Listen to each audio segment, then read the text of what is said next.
O nosso tempo agora está meio escasso, a gente vai ter que correr um pouquinho. Então, eu já quero chamar para cá a criatura mais fofa do meio liberal, que é a Isabelle Maria, que vai ser a presidente dessa mesa. Tudo para mim.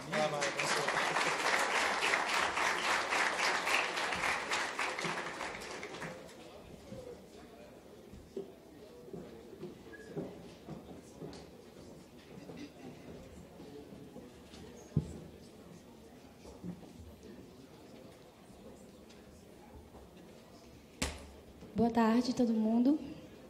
A Vitória é especialista em me deixar constrangida, isso é de praxe. Então, em primeiro lugar, essa piada nunca vai ficar velha, né, fora tempo. Não, mas, sério, é uma satisfação enorme estar aqui hoje, na 5ª edição da Semana da Liberdade. Eu tenho um orgulho muito grande da organização e das pessoas que estão envolvidas nisso. Eu sei que elas dão sangue para isso, para que vocês tenham acesso a essas palestras da mais alta qualidade.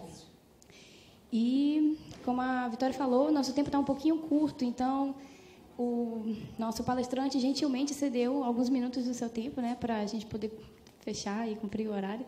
Então, a gente vai ter 30 minutos de palestra agora, mais 10 de pergunta, tá certo?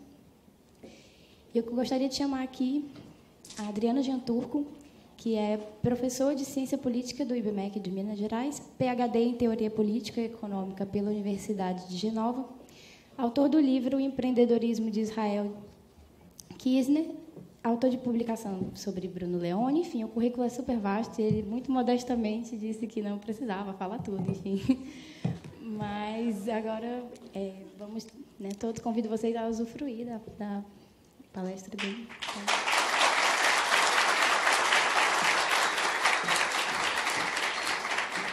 Então, obrigado pelo convite. Boa tarde, gente. Obrigado por estar aqui, não obstante a concorrência do jogo ao mesmo tempo.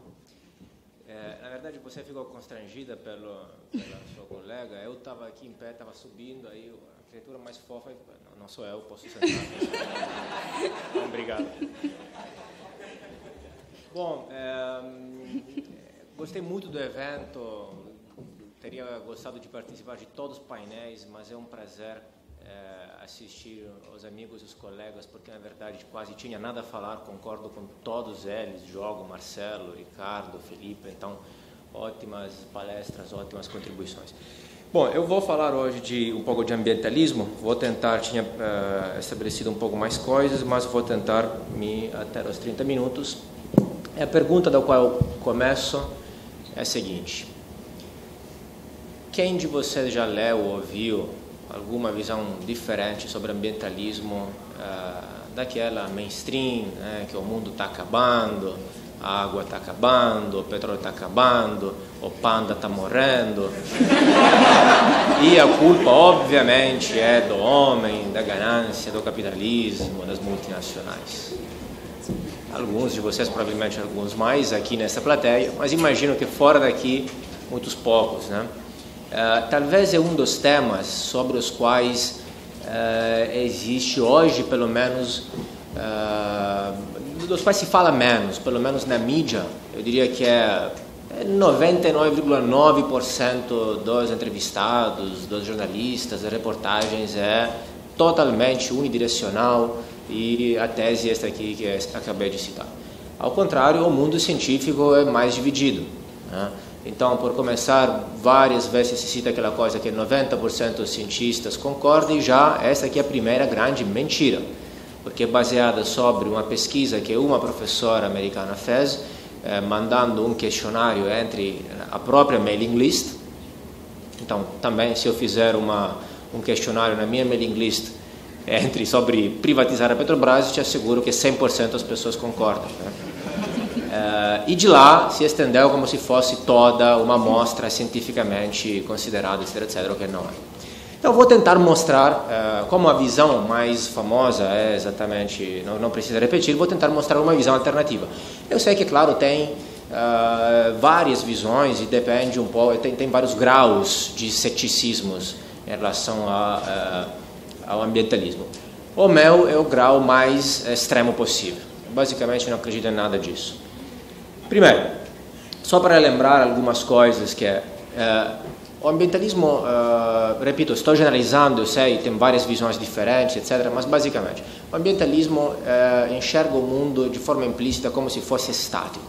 E todas as mudanças que tem são as mudanças a partir de agora, de quando eu nasci, de quando eu estou neste planeta, e são todas estranhas, indevidas, fora da curva, estatisticamente irrelevantes e culpa do homem. Ao contrário disso, o planeta Terra é dinâmico. Então, glaciações e desglaciações, Big Bang, formação dos continentes, até a extinção dos dinossauros aconteceram antes do ser humano. A culpa não foi a nossa. Como não tinha indústrias, chaminés e empresas para culpar, aceitamos isso facilmente. Então, tudo isso aconteceu simplesmente porque o mundo é dinâmico. É isso que se esquece. Não por acaso a temperatura, o clima também é dinâmico.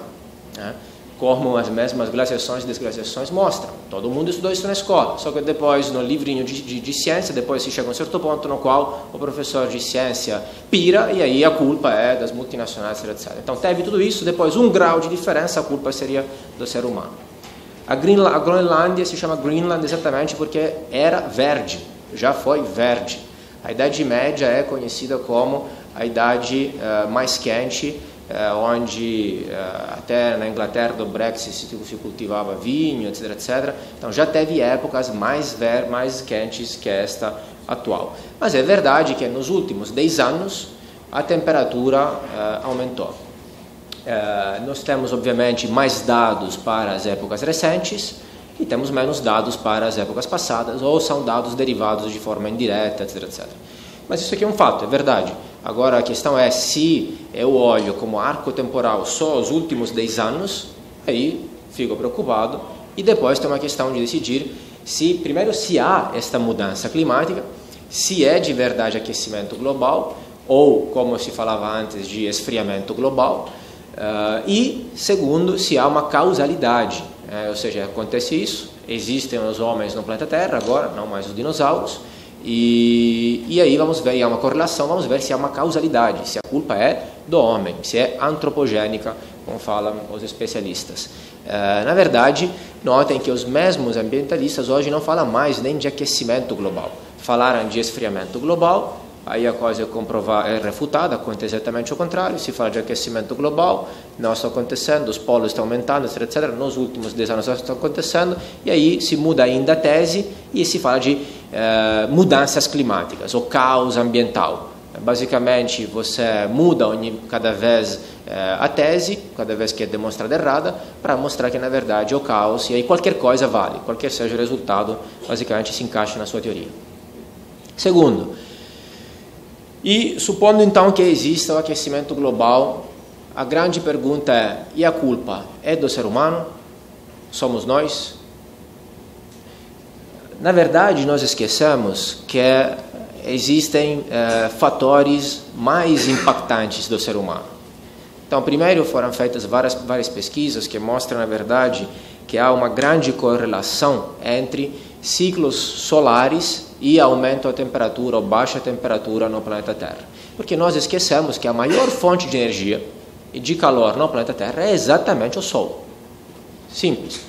Então, teve alguns cientistas ingleses que fizeram previsões certas, fizeram estudos históricos e também apostaram sobre a temperatura e notaram que quando há uma fase solar mais aquecida, mais intensa, etc, etc, depois de 5 anos, a temperatura aumenta no planeta Terra. Depois esquecemos que oceanos, vulcões e até insetos emitem mais CO2 que os seres humanos. É verdade, nós somos agora 8 bilhões, etc., temos carros, indústria, etc., etc., mas é incomparável com o número de insetos que existem no planeta Terra e com as emissões e o impacto dos insetos que eles têm. O homem, sim, tem então, todos estes 3 fatores, na verdade, impactam a temperatura muito mais que os seres humanos. Ainda, o homem, sim, tem um impacto, e ninguém nega isso, especialmente impacto micro. Ninguém nega que uma indústria, uma casa, um prédio na praia, um esgoto, qualquer coisa deste tipo tem um impacto micro numa área de residência que você note e pode se mobilitar uma ONG, tentando fazer petições, abaixo-assinados, etc. Isso é evidente, é auto-evidente, mas é outra questão pensar que o homem tenha um impacto macro, na verdade, no planeta Terra e consiga até mudar a temperatura do planeta Terra determinada por estes outros fatores. Talvez, quando nós vivemos nosso dia a dia e passamos assim do trabalho, de casa para o trabalho, etc., e aí ficamos no centro urbano, carros, prédios, estradas, pontes, tem uma impressão de uma cimentificação do planeta Terra. Mas, na verdade, só 4% do planeta Terra está habitado. A maioria do planeta Terra é exatamente oceanos, por exemplo. Basta viajar, vocês que moram aqui ainda mais sabem, basta viajar de São Paulo para cá e é basicamente tudo mato de cima do avião. Tem nada. Você viaja de Fortaleza para outras cidades do interior, deve ter, não sei se é como em Minas, deve ter horas e horas de nada, de mato entre uma cidade e uma outra. Então, ainda mais no Brasil, pelas dimensões, etc., isso é muito evidente. Nos centros urbanos temos esta impressão, mas, na verdade, a grande maioria do planeta é desabitado. Então, existe o impacto micro, com certeza, e depois vou tentar mostrar como pode se resolver a questão do impacto micro. Existe toda uma visão segundo a qual, então, o impacto do homem seja enorme e este impacto do homem sobre a natureza seja, por definição implícita, ruim. Ninguém nem levanta a hipótese que este impacto do homem sobre a natureza seja talvez positivo. Então, basicamente, o que acontece? O homem, gradualmente, revolução agrícola, etc., passou a dominar a natureza. O homem passou a ficar mais independente dos ciclos da natureza, das estações, das temporadas. Então, hoje, nós temos tomate até no inverno, porque nós dominamos a natureza. E a revolução agrícola foi a primeira grande revolução feita pelo homem que nos levantou da condição de meros caçadores e coletores até poder dominar a natureza, cultivar, ter estoque de comida, ter excedente de comida, poder então ter um aumento populacional que melhorou as condições de vida da humanidade toda. A Revolução Verde, não obstante o nome, que possa talvez lembrar, parecer algo ambientalista, etc. Pelo contrário, a Revolução Verde é um fenômeno chamado desta forma, mas é basicamente uma série de grandes inovações começada pelo químico, pelo agrônomo mesmo, na verdade, agricultor Norman Borlaug, americano, que trabalhou em vários países de desenvolvimento, que foi a época de criação, inovação, desenvolvimento de fertilizantes e pesticidas, que geralmente são vistos de forma negativa, são criticados como algo artificial, etc., mas que, na verdade, o que fizeram foi aumentar a produtividade, baixar o custo de produção dos alimentos, baixar o preço dos alimentos, aumentar o lucro dos agricultores e aumentar, então, o total da produção de alimentos no mundo. É graças a isso que hoje podem viver no planeta Terra 8 bilhões de pessoas ao mesmo tempo, porque se alimentar ficou mais simples e mais barato. Foi calculado que a Revolução Agrícola salvou já mais de 2 bilhões de pessoas que não teriam nascido ou teriam sido mortos, teriam morrido basicamente nos primeiros anos de vida, como era muito mais comum no passado. Então, graças a essas inovações, às vezes implícitas, às vezes que não notamos, na verdade, as condições de vida melhoraram. Então, pelo contrário, não são questões negativas. Ninguém lembra, ninguém sabe, não ganhou um prêmio Nobel pela economia, pela paz e nada, Borlaug e os pesticidas, mas fizeram muito mais bem que acordos climáticos, tratados, protocolo de Kyoto e acordo de Paris e outras politicagens deste tipo. Então, o ser humano, na verdade, sempre inovou, e sempre inovou também na área verde. A revolução agrícola não é uma novidade, é só uma questão de grau. A Revolução Verde é só uma repetição do instinto humano de inovar, de melhorar as próprias condições de vida. Então, há uma linha clara entre Revolução Agrícola, Revolução Verde e, hoje, os transgênicos, também muito mal falados. Vamos ver um pouco isso. Inovações. Nós esquecemos, no Brasil talvez ainda é um pouco mais claro, mas no resto do mundo, na Europa, as pessoas esquecem que hoje a economia é basicamente fundamentada no terciário, mas agronegócio é um setor muito tecnológico. Tem muita tecnologia, muito valor agregado no agronegócio. Não é, obviamente, meu avô lá com a pá, cultivando de forma primordial, etc, etc. Então, a inovação é algo intrínseco à agricultura e é algo que aumenta a produtividade, aumenta a melhora de vida, etc, etc.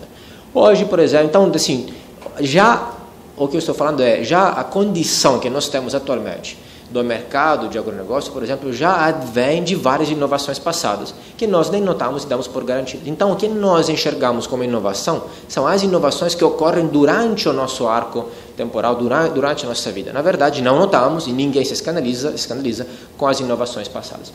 Mas aqui estão, por exemplo, algumas inovações mais recentes. Hoje nós temos, por exemplo, alface que você compra no supermercado, né, cultivado de forma mais inovadora que no passado.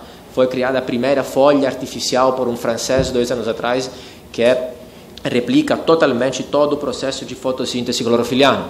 Então não se preocupem, para quem está preocupado com desmatamento, etc., já temos plantas artificiais que podem replicar todo o processo de forma igual, etc. É só uma questão, como todas as inovações, de ficar mais barata gradualmente e aí mais espalhada. Nós hoje temos prédios de comida, então para quem está preocupado que vamos tomar sempre mais espaço, o homem rouba o habitat natural dos animais, olhem a mentalidade que está por trás, como se o homem não fosse também um animal, como se o habitat fosse deles e nós estamos invadindo, como se não convivêssemos ao mesmo tempo em conjuntos no mesmo planeta, como se eles tivessem um ordenamento jurídico que prevê a propriedade privada. Aí nesta hora os caras defendem a propriedade privada do animal, do ser humano não. Chocante. Tem que ter um animal para eles gostarem da propriedade privada. Drones. Temos drones hoje, obviamente, que jogam pesticidas, fertilizantes, etc., que mapeiam fazendas, que fazem várias tarefas, e aí, obviamente, a produtividade aumenta. E quero falar especialmente dos transgênicos, que merecem ser tratados à parte. Os transgênicos, basicamente, hoje são vistos como a comida Frankenstein, como a inovação mais artificial, que faz mal, gera câncer, autismo, etc, etc. Nada de mais errado, porque transgênicos, basicamente, e depois, em termos de política pública, se debate sobre a etiqueta transgênico ou não, né? Na verdade, qual é o ponto? Que tudo é transgênico. Não há como definir o que é transgênico ou o que não é transgênico. Pelo simples fato que o homem sempre criou transgênicos. Sempre, desde sempre, a comida que nós já comemos e consideramos normal, entre aspas, orgânica, é, na verdade, já transgênica. Olhem aqui, por exemplo, algumas fotos de como era... Vamos ver se consigo aqui. De como era, por exemplo, o milho antes, como era a berinjela, aquela amarela lá é uma berinjela mesmo, sei que não aparece, como era a banana, e como era, através de uma pintura de um italiano de 1600, a melancia antes. Então, para quem fica chocado com a melancia quadrada, por exemplo, atual, para ficar melhor, para ter mais espaço nas caixas, não é nenhuma novidade. Só que você já está comendo transgênico e nem sabe. Repito, nós somos tão pequenos, os seres humanos, nossa mentalidade, que nós, de novo, pegamos como arco temporal de análise a nossa vida. Então, nos parece já normal tudo isso, quando, na verdade, já é transgênico. Por quê? Porque transgênico o que é? Uma mudança genética, por exemplo, nestas plantas, vegetais, etc, etc.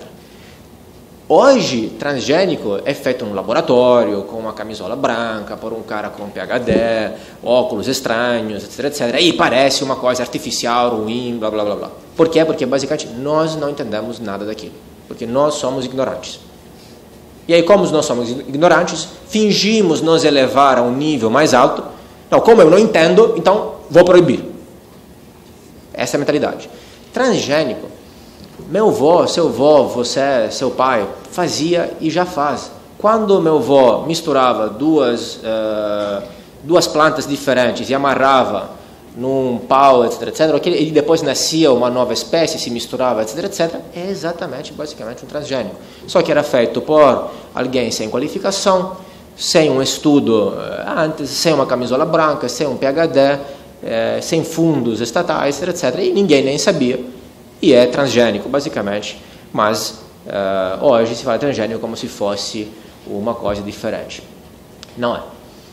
Então, os transgênicos o que fazem? Aumentam a produtividade, exatamente como fertilizantes e pesticidas. Aumentam a produtividade, baixam o custo de produção, baixam o preço, aumentam a margem de lucro dos agricultores, logo aumenta a produção, o estoque de comida possível, logo menos pessoas precisam trabalhar no campo para alimentar uma população crescente, que é exatamente o que aconteceu na história.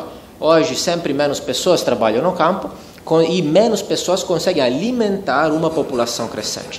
E, por terminar, o enésimo fator positivo dos transgênicos é que os transgênicos, obviamente, por definição, por ser transgênicos, são mudados geneticamente exatamente para não ter doenças, para não ser atacados por bichos, por vírus, etc. Logo, você precisa de menos fertilizantes e menos pesticidas, dos quais você precisa se você não tem cultivo transgênico. Estou tentando correr aqui. Diminuição, algumas coisas aqui que são autoexplicativas. A questão dos orgânicos, né? Os chamados orgânicos, na verdade. Primeiro, podem fazer provas. Orgânico, se você tem uma maçã orgânica, uma maçã genética, deixa lá em cima da mesa ou na geladeira, empodrece antes. Então, o que vai acontecer é que você come bichos, você come uma coisa podre, mesmo quando você come e não está vendo que já tem algum problema, na verdade já por dentro está empodrecendo. Então você come isso, e não é porque é natural, são vermes naturais, que faça menos mal que os pesticidas.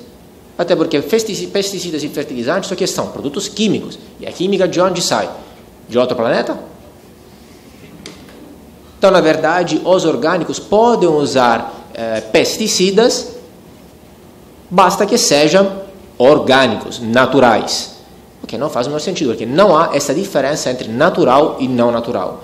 E muitos desses pesticidas, como, por exemplo, o sulfato de cobre, que pode ser usado, então é um mito achar que os orgânicos não usam pesticidas, podem usar pesticidas, entre aspas, naturais, qualquer coisa isso que significa, não significa nada, como o sulfato de cobre, na verdade, dá menos problemas para o usuário, quem come, mas gera doenças em quem toca, quem mexe com aquele cultivo. Então, algumas doenças que estavam sendo extinguidas, basicamente, do Ocidente do planeta Terra, estão voltando entre os agricultores. Assim como antes, os agricultores, por estar em contato com flora e fauna, tinham mais doenças, vírus, etc., hoje estão voltando por estas coisas de orgânicos, etc. Não há nenhum estudo científico que mostre que orgânicos façam mal. Brasil e Estados Unidos são entre os maiores produtores de orgânicos, de transgênicos, e são mais de 20 anos que já todo mundo come transgênico, e não há nenhum estudo que consiga comprovar um único caso de problema. Não estou falando de câncer, estou falando até de gripe, nem isso, devido aos transgênicos. Há até alguns estudos que mostram que os transgênicos fazem menos mal que orgânicos, como eu acredito. Eu não compro comida orgânica, longe de mim, não quero morrer, não quero ter câncer. Comida orgânica é podre. Comida orgânica é podre. Quando as pessoas comiam orgânico, a expectativa de vida era 40 anos. Então, por que temos que voltar atrás e comer comida podre? Inventamos geladeira para isso? Inventamos os transgênicos para isso?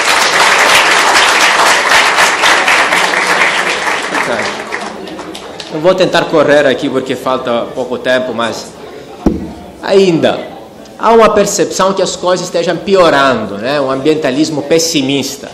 Na verdade, existe esta curva do economista Kuznets, é muito boa porque mostra o seguinte: é como se nos primeiros estágios de desenvolvimento de um setor econômico, de um país, do planeta Terra, nós estamos utilizando mais recursos para a produção, e depois, em estádios sucessivos, obviamente, nos tornamos mais eficientes, logo utilizamos menos recursos para produzir mais bens.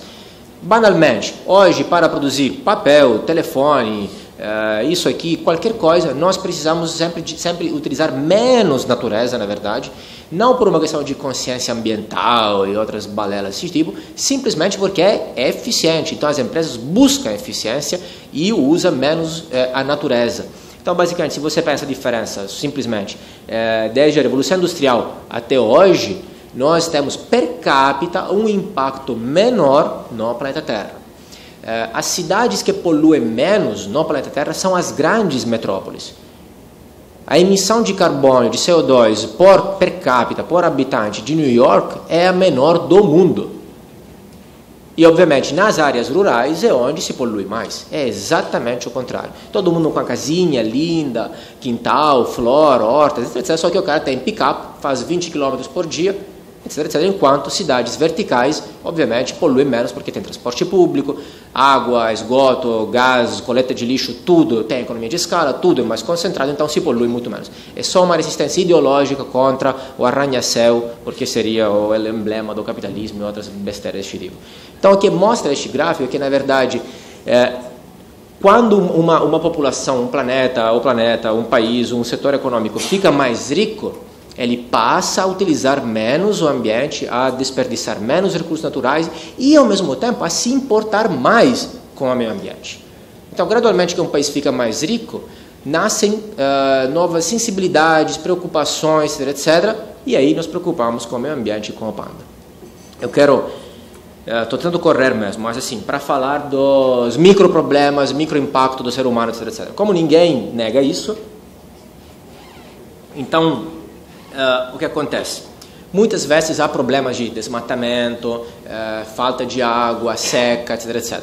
Estes problemas não derivam do homem, mas da má gestão que o homem faz destes recursos. Do fato que estes recursos sejam, geralmente, na média, maioria dos casos, de gestão estatal ou com título público estatal, com título de propriedade estatal. Então, por exemplo, a Amazônia, o suposto desmatamento da Amazônia. A questão da Amazônia é muito simples. A maioria da Amazônia, a terra da Amazônia, é pública. É por isso que há desmatamento.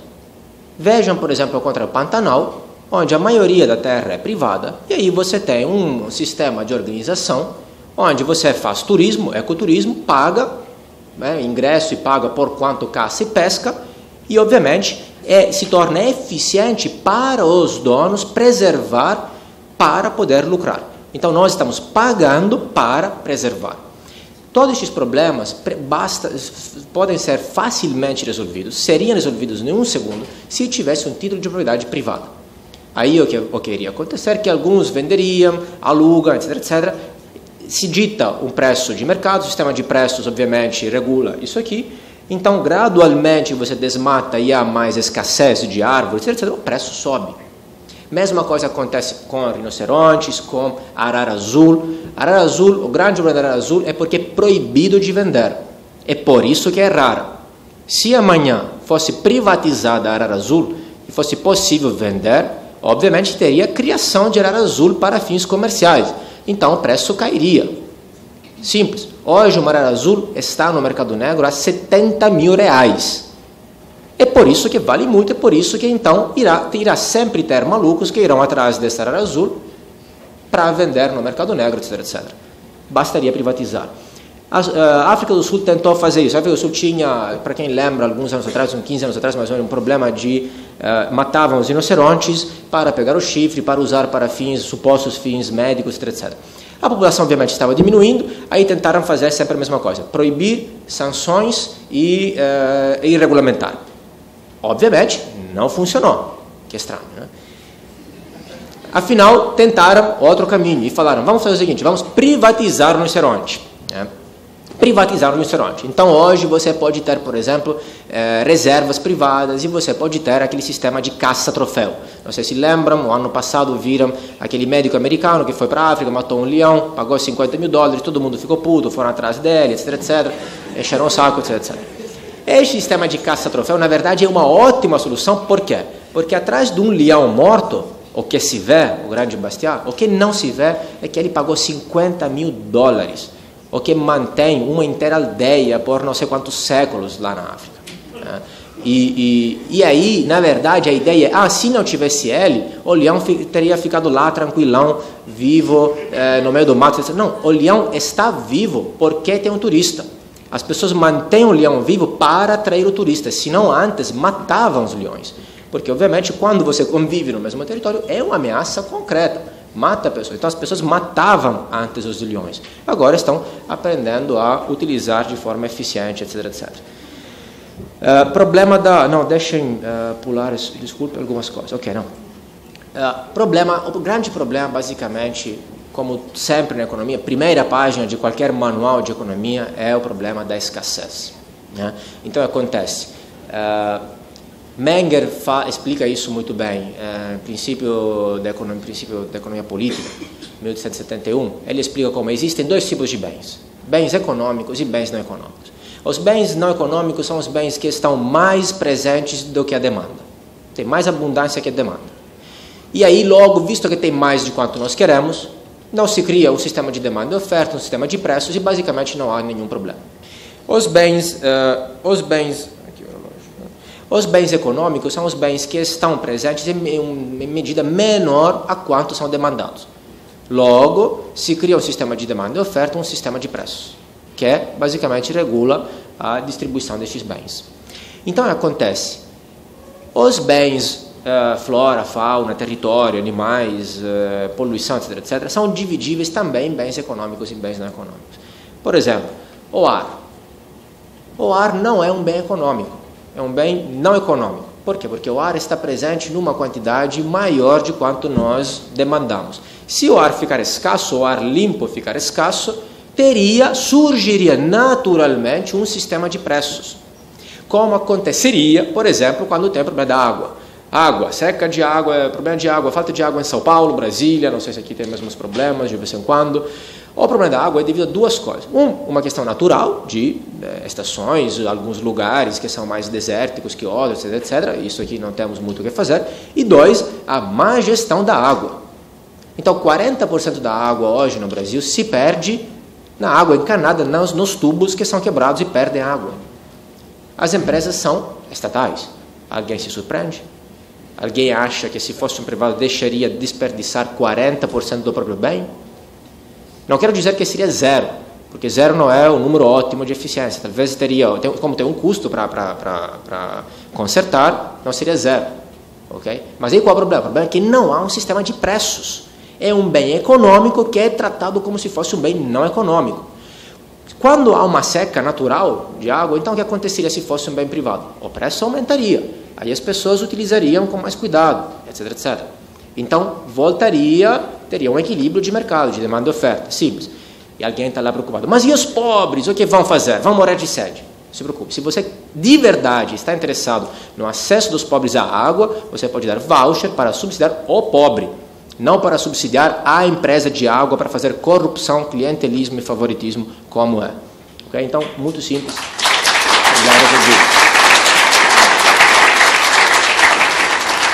Na verdade, qual é a grande solução? A grande solução é, nós estamos movendo nesta curva de Kuznets. Né? Não sei onde estamos ainda como planeta Terra, não sei onde estamos como Brasil, não sei onde estamos como Ceará, considere qualquer sistema, microsistema que você quer considerar, o ponto é que é isso que acontece. Gradualmente nós estamos movendo para o lado de cada curva. Então, estamos já chegando a um certo ponto no qual é sempre mais inútil a natureza para nós. Hoje produzimos móveis com menos madeira, papel com menos madeira. Hoje produzimos mais carne artificial com menos animais, matando menos animais. Então, na medida na qual nós movemos aqui, na verdade, esses problemas estão sendo resolvidos. É tornando a natureza economicamente inútil que nós não iremos usá-la mais, né? Como estas inovações estão fazendo. Eu quero terminar falando um pouco, falei um pouco desta outra visão sobre ambientalismo, eu quero falar um pouco sobre o ambientalismo, assim, que é um ambientalismo que eu chamo ambientalismo pessimista estatista. Existem vários ambientalismos, tantas cabeças quantos cientistas têm por aí, das várias áreas, mas aí, obviamente, generalizando, simplificando, eu sei, o ambientalismo pessimista, antropogênico e estatista. É devido a alguns fatores. É devido, primeiro, a uma abordagem exclusivamente emotiva e racional. Não adianta. Eu estava brincando outro dia com o meu amigo, estava falando, olha, coisas que eu nunca vi na minha vida. Socialismo dar certo, entre aspas, né, porque na verdade dá muito certo para eles, e ambientalista que leu uma visão contrária. 99,9% dos ambientalistas são ambientalistas porque nunca viram, nunca leram nada contrário. Então não há nenhuma legitimidade num cara deste tipo falar. Se leu, etc, etc, e derivou as consequências que quer, as conclusões que quer, à vontade. Então acontece, as pessoas viram ambientalistas porque há lavagem cerebral, lobotomização desde criança. O panda fofinho, o ursinho polar que olha, não consegue pular lá na água, está cercado de água, está morrendo. Eu vou te informar de uma coisa, o urso polar sabe nadar. É polar.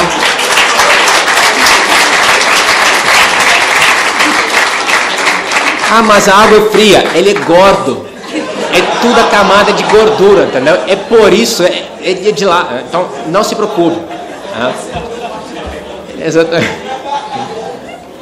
E de onde deriva isso? As crianças são mais emotivas por definição e a riqueza. A riqueza nos torna mais gentis, mais sensíveis, mais sofisticados. O homem urbano fica mais frufru. Nós não sabemos lidar com. Você nunca viu seu avô matar um porco, tirar o leite da vaca e acha que leite nasce em caixinha no supermercado, e etc, etc. Então, nós não temos contato com. E isso nos torna mais sofisticados, mais gentis, mais sensíveis, e aí chega a questão do ambientalismo. Até a Disney é culpada nisso. Estou pensando que agora tenho uma filha pequena e tenho que assistir este desenho animado, né? Idiotas. Sempre o mesmo, né? Porque humaniza os animais, né? Animal que fala, animal que anda, animal que chora, que ri. Não existe isso. Então humaniza o animal, coitadinho, etc, etc.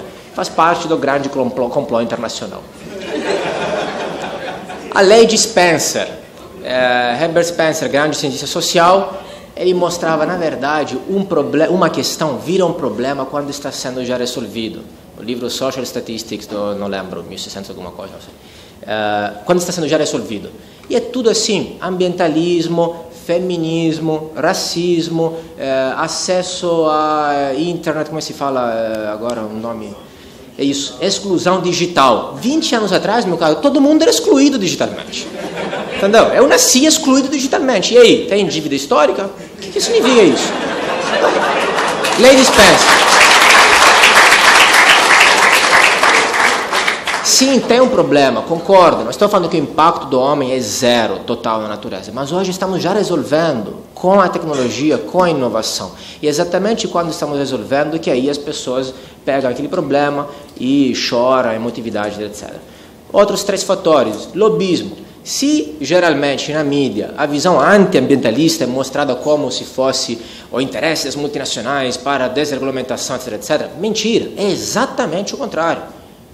As empresas, especialmente as grandes empresas, estão interessadas em regulamentação. São exatamente elas que estão por trás da regulamentação ambiental. Porque o que faz a regulamentação ambiental, como qualquer regulamentação, é aumentar os custos, obviamente. A grande empresa consegue bancar e enfrentar, e desta forma joga fora os concorrentes pequenos que não conseguem. Então, por trás da regulamentação ambiental, tem as grandes empresas. Sempre são elas as beneficiadas. 2 anos atrás, ano passado, se lembram, teve um caso, um escândalo, que a mídia finge se escandalizar cada dia. Né? Estão lá atrás dos bastidores e os caras se escandalizam. Tudo bem. Aí se escandalizaram por quê?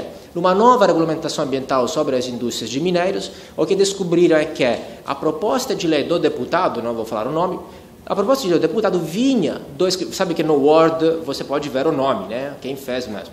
Então vinha de um escritório de advocacia de uma empresa de mineração. Oh, chocante. Quem podia prever isso? Ninguém. Incrível. Exatamente isso. E numa das passagens da proposta de lei entre o escritório de advocacia e o gabinete do deputado, a empresa aumentou a multa, não lembro exatamente o valor, acho que foi uma coisa seriamente de 1 milhão, a multa em caso de, obviamente, de prática não permitida, de 1 milhão para 100 milhões. Como assim? Claro. Porque a multa tem a função de inibir os concorrentes de entrar lá. Eles, eventualmente, poderiam pagar a multa. Outros concorrentes não, então inibe, etc, etc. Então, a regulamentação ambiental existe porque há lobismo. Existe a grande teoria do Bruce Young, Baptist e Butlers, que mostra muito bem isso. cada vez que você tem uma regulamentação, busque por dois grupos, duas minorias organizadas que pressionam. Uma, geralmente, é aquela até bem intencionada, sincera, adolescentes que acreditam, manipulados, coitadinhos, etc., que acham que a regulamentação ambiental é para salvar o panda, o arco-íris, o urso polar, etc., etc. E dois, os grandes interesses materiais e econômicos por trás das empresas, no caso, ou de qualquer outra coisa, como qualquer outro caso de regulamentação. Os dois grupos são beneficiados. Um cumpre o papel da fachada, do discurso, da retórica, do marketing, bonitinho, e um, na verdade, cumpre o papel do lobismo de verdade, do motivo pelo qual existe de verdade a regulamentação. Da captura, já meus colegas falaram antes, eu posso cortar. Desculpa, eu estou correndo. Conclusão. Eu acho que temos uma visão, o ambientalismo implicitamente carrega consigo uma visão errada de o planeta, a natureza e o ser humano. Nós atingimos, impactamos o planeta. Nós roubamos o habitat dos animais de não sei o que. Nós destruímos a Amazônia, etc., etc.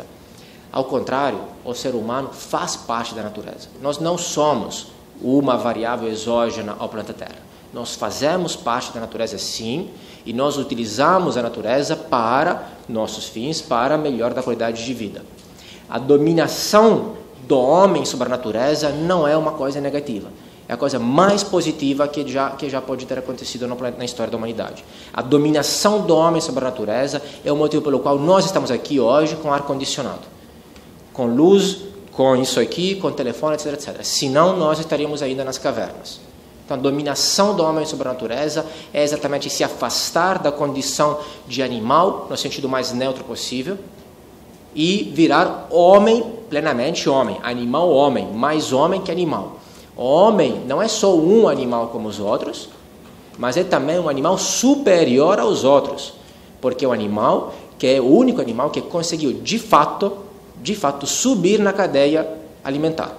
Estávamos num lugar, a natureza nos colocou lá. Quando você nasce nu, pelado, feio, chorando, etc., você seria comido por qualquer animal na natureza em 2 segundos, mas nós conseguimos reverter basicamente isso. Em um enfrentamento de 1 a 1 entre um homem e um macaco, ou qualquer animal, geralmente nós levamos a pior. Mas graças à cooperação humana, graças ao capitalismo, graças ao livre comércio, graças à globalização, graças à inovação, nós conseguimos subir em cima, nos estádios mais altos da pirâmide alimentar. Então, em lugar de salvar o panda, salve o homem e deixe morrer o panda.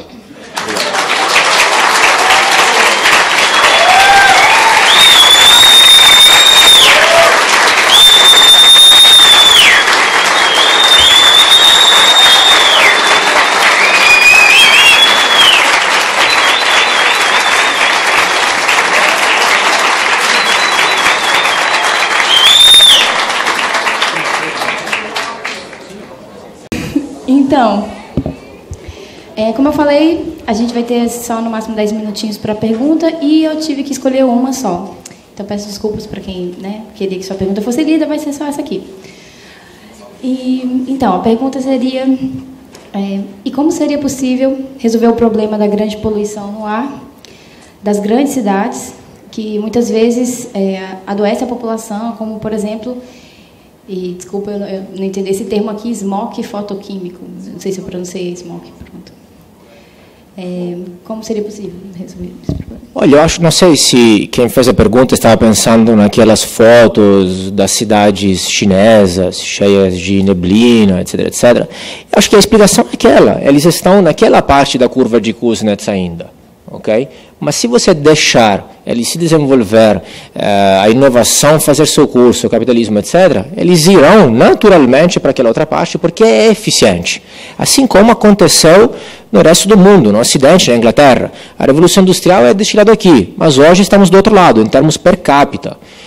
Então, estas imagens, pense em Londres, as imagens de Londres da época, com carvão, chaminés, cocó de cavalo na rua, é isso. Só que nós passamos do outro ponto da curva de Kuznets e isso vai acontecer naturalmente. Agora, a previsão, ao mesmo tempo que vai acontecer, não só eles vão passar tecnicamente a poluir menos per capita, mas aí, ao mesmo tempo, surgirão, este é o efeito negativo da coisa, surgirá um monte de ambientalistas. Na China também. A meu ver, a cidade não é o problema. Pelo contrário, sou um grande defensor da cidade de todos os pontos de vista. A cidade é o motor econômico de qualquer país e não o campo. É uma mentira que essa aqui, que o campo abastece a cidade. É exatamente o contrário. O campo existe só porque existe a cidade. Se não tem pessoas ricas para consumir, se não há São Paulo e o centro financeiro, simplesmente as pessoas não têm o que produzir para eles. Não tem por que produzir para eles. Então, o maior motor econômico de todos os países é a cidade. As cidades, na verdade, repito, poluem menos. As cidades verticais. Tem um livro muito bom que eu sugiro, do Edward Glaser, Triumph of the City, acho que não foi traduzido aqui, que mostra exatamente isso. As cidades verticais poluem menos per capita. Repito, porque num prédio, basicamente, Manhattan, pensem, o que você tem? Esgoto, lixo, água, gás, eletricidade, é tudo mais concentrado. Então, a economia de escala, então o custo cai, as pessoas usam mais transporte público, e aí podem se deslocam por menos quilômetros. Ao contrário, no campo, tudo parece muito mais verde, o quintal, as flores, uma casinha lindinha, etc, etc. Mas, de novo, tem que ter muito mais ruas, muito mais, o custo todas estas instalações é mais alto, cada um tem pick-up, etc, etc. Então, na verdade, a cidade é a solução. Muito obrigada. Obrigado. Muito obrigada.